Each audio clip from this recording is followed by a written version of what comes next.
Sa loob ng daan-daang taon, ang pangalan ni Nostradamus ay patuloy na bumabalik tuwing may paparating na malaking pagbabago sa mundo. Ngunit ayon sa ilang interpretasyon ng kanyang mga hula, may babala siyang iniwan para sa taong 2026, isang taon na maaaring magdala ng pagsubok, pagkawala, at matinding hamon para sa 4 na zodiac signs. Hindi ito simpleng prediksyon, kundi isang paalala na maaaring magbago ang direksyon ng buhay ng ilan sa atin. Ikaw kaya ay kabilang sa mga zodiac na haharap sa kahirapan? Bago matapos ang video na ito, maaaring iba na ang pananaw mo sa darating na taon. Sa bawat henerasyon, may mga kwento at hula na patuloy na nagbibigay ng misteryo at kuryosidad sa mga tao. Isa sa pinakakilalang pangalan pagdating sa mga prediksyon ay si Nostradamus, ang lalaking sinasabing nakakita ng mga pangyayaring mangyayari pa lamang sa hinaharap. Marami ang naniniwala na ang kanyang mga isinulat ay naglalaman ng mga babala tungkol sa digmaan, sakuna, at malalaking pagbabago sa mundo. Habang papalapit ang taong 2026, muling nabibigyang pansin ang ilan sa kanyang mga hula na umano'y may kaugnayan sa kapalaran ng ilang zodiac signs. Ngunit bakit ngayon ito muling pinag-uusapan? At ano ang maaaring ibig sabihin ng mga simbolikong mensahe na iniwan niya? Sa video na ito, susuriin natin ang mga interpretasyon ng kanyang prediksyon at kung paano ito maaaring makaapekto sa 4 na zodiac signs na posibleng dumaan sa mahirap na pagsubok sa darating na taon. Si Michel de Nostradame, mas kilala bilang Nostradamus, ay isinilang noong Disyembre 14 na 1503 sa France. Mula sa murang edad, ipinakita niya ang kanyang kakaibang talino sa medisina, astronomiya, at pagsusulat. Ngunit higit sa lahat, siya ay kilala sa kanyang mga hula na isinulat sa isang koleksyon na tinatawag na Les Prophéties. Ang aklat na ito ay binubuo ng 942 na quatrains, mga 4 na taludtod na naglalaman ng mga prediksyon tungkol sa hinaharap. Maraming tao ang nahihirapang intindihin ang kanyang mga isinulat dahil sa simbolikong wika at malalim na metapora na ginamit niya. Ang ilan ay naniniwala na tinutukoy niya ang mga malalaking pangyayari sa mundo, tulad ng digmaan, revolusyon, at kalamidad. Ang iba naman ay naniniwala na ang kanyang mga hula ay nagbibigay babala at gabay para sa mga taong handang makinig at magbago. Ngayon, halos 5 siglo na ang lumipas, patuloy pa rin ang pag-aaral sa kanyang mga sinulat. Maraming eksperto at mahilig sa astrology ang nag-interpret ng kanyang mga quatrains upang makita ang posibleng mangyayari sa mga susunod na taon. At sa darating na 2026, may 4 na zodiac signs na sinasabing haharap sa pinakamalaking hamon. Sa susunod na bahagi, tatalakayin natin kung bakit espesyal ang taong 2026 at kung paano ito konektado sa mga hula ni Nostradamus. Maraming taon ang dumaan mula nang unang isinulat ni Nostradamus ang kanyang mga prediksyon, ngunit tila may kakaibang enerhiya ang taong 2026 na hindi natin dapat baliwalain. Ayon sa mga eksperto sa astrology, may ilang bihirang planetary alignment na magaganap sa taong iyon, isang kaganapan na maaaring magdulot ng matinding pagbabago sa buhay ng maraming tao. Ang ilan sa mga pagbabago ay maaaring magdala ng kaginhawaan, ngunit para sa 4 na zodiac signs, ito ay magiging daan ng matinding pagsubok. Isipin mo ito, ang mundo ay patuloy na nagbabago, at ang bawat desisyon, aksyon, at pangyayari ay parang domino na maaaring mag-ambag sa mas malaking epekto. Sa ganitong konteksto, ang mga hula ni Nostradamus ay muling nagiging mahalaga dahil tila binibigyan tayo ng paunang babala tungkol sa kung ano ang posibleng dumating. Ang taong 2026 ay hindi lamang basta taon sa kalendaryo. Ito ay simbolo ng paglipat, hamon, at pagkakataon para sa introspeksyon. Habang papalapit ang petsa, ang enerhiya ng kosmos ay magiging mas ramdam sa ilan, lalo na sa mga taong ipinanganak sa 4 na zodiac signs na ito. Handa na ba silang harapin ang mga pagsubok na ito? O masusugatan sila ng bigat ng kapalaran? Sa susunod na bahagi, sisimulan na nating tuklasin ang unang zodiac sign na posibleng haharap sa kahirapan sa 2026. Ang unang zodiac sign na ating tatalakayin ay ang Aries. Kilala ang Aries sa kanilang tapang, determinasyon, at kakayahang magsimula ng bagong bagay kahit sa gitna ng panganib. Ngunit ayon sa interpretasyon ng ilang hula ni Nostradamus, para sa taong 2026, ang kanilang karaniwang lakas ay susubukan sa paraang hindi nila inaasahan. Isang kwento ang kumakatawan sa prediksyon na ito. Isipin mo si Mia, isang Aries na palaging mabilis magdesisyon sa trabaho at personal na buhay. Sa 2026, haharap siya sa matinding hamon sa kanyang career. Isang proyektong matagal niyang pinaghirapan ay biglang natigil dahil sa hindi inaasahang pagbabago sa merkado. Kasabay nito, ang kanyang relasyon ay dadaan sa pagsubok dahil ang pressure sa trabaho at emosyonal na stress ay magdudulot ng hindi pagkakaunawaan. Ngunit may liwanag din sa kwento ni Mia, ang mga pagsubok na ito ay hindi lamang magpapahina sa kanya, sa halip magsisilbi itong aral at gabay para sa mas malakas na pananaw sa hinaharap. Ang hula ni Nostradamus ay tila nagbababala, ang lakas ng Aries ay hindi lamang sa tapang, kundi sa kakayahang bumangon sa bawat pagkadapa. Sa madaling salita, ang Aries ay haharap sa matinding kahirapan, ngunit kung gagamitin nila ang kanilang natural na determinasyon at resiliency, maaari nilang malampasan ang mga hamong ito at lumabas na mas matatag kaysa dati. Ang taong 2026 ay magiging isang taon ng leksyon, pagbabago, at personal na paglago para sa mga Aries, at ang mga kwento tulad ni Mia ay patunay ng kanilang kakayahang harapin ang mga pagsubok sa buhay. Ang ikalawang zodiac sign na haharap sa hamon sa 2026 ay ang Cancer. Kilala ang mga Cancer sa kanilang damdamin, empatya, at pagmamalasakit sa pamilya at kaibigan. Ngunit sa darating na taon, ayon sa interpretasyon ng ilan sa mga hula ni Nostradamus, ang kanilang emosyonal na lakas ay susubukan sa paraang hindi nila inaasahan.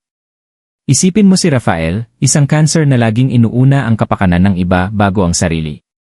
Sa 2026, makakaranas siya ng biglaang krisis sa kanyang personal na buhay, isang mahalagang relasyon ang maaaring masira dahil sa hindi pagkakaintindihan, habang ang kanyang pamilya ay haharap sa pinansyal na pagsubok.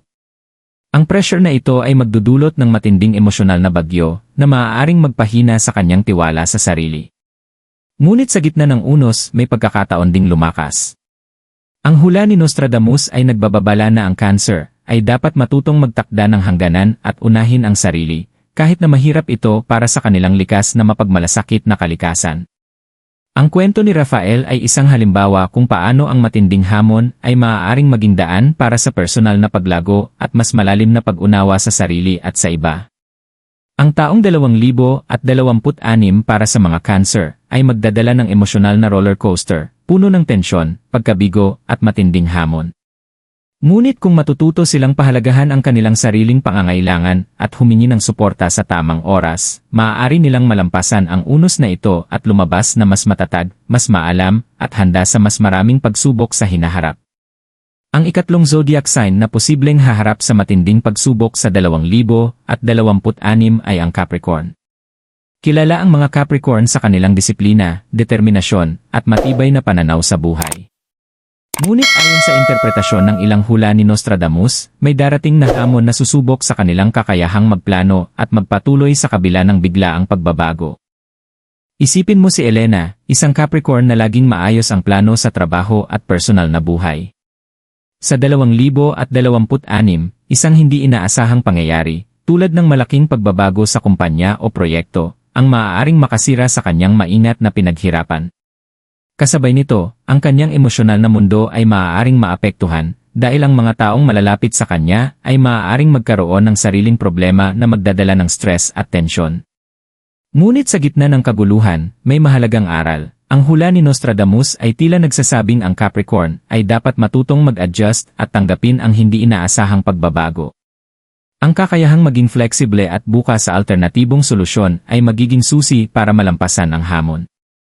Ang taong 2026 ay isang panahon ng pagbabagong hindi kontrolado para sa mga Capricorn.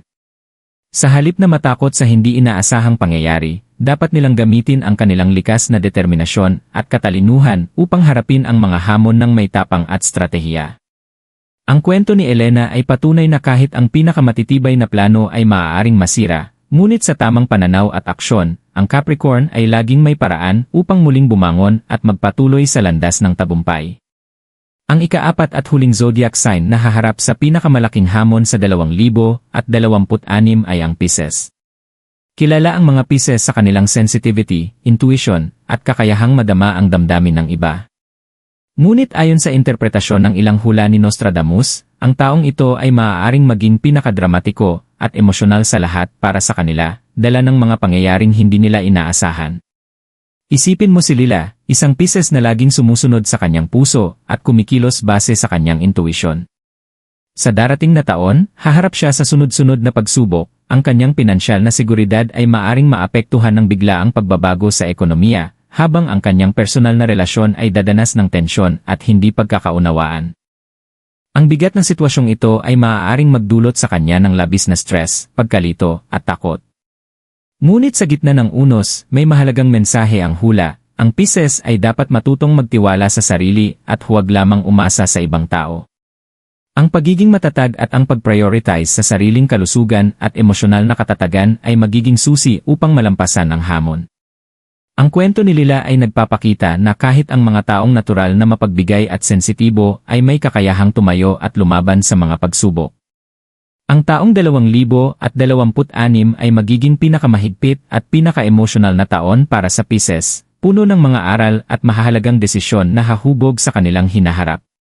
Ang bawat pagsubok ay pagkakataon upang mas maunawaan ang sarili, palakasin ang loob, at mas mapahalagahan ang tunay na kahulugan ng resilience. Sa huli, ang Pisces ay may potensyal na lumabas sa mga pagsubok na mas matatag, mas maalam, at mas handa sa anumang darating na hamon.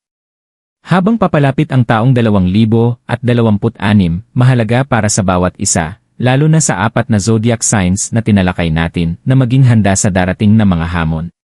Ang hula ni Nostradamus ay hindi lamang simpleng babala, ito rin ay paalala upang mag-isip, magplano, at gumawa ng aksyon bago pa man dumating ang mga pagsubok. Para sa mga Aries, Cancer, Capricorn, at Pisces, ang susi ay ang resilience at kakayahang mag-adjust. Huwag matakot sa biglaang pagbabago, bagkus gamitin ito bilang pagkakataon upang matuto at lumago. Panatilihin ang malinaw na pananaw sa buhay, at unahin ang sariling kalusugan at emosyonal na katatagan.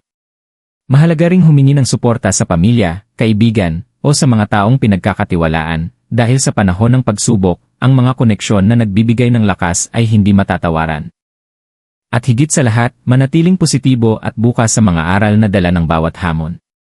Ang taong 2026 ay maaaring puno ng kahirapan, ngunit sa tamang pananaw at pagkilos, maaari rin itong maging taon ng personal na paglago at pagkatuto para sa bawat isa.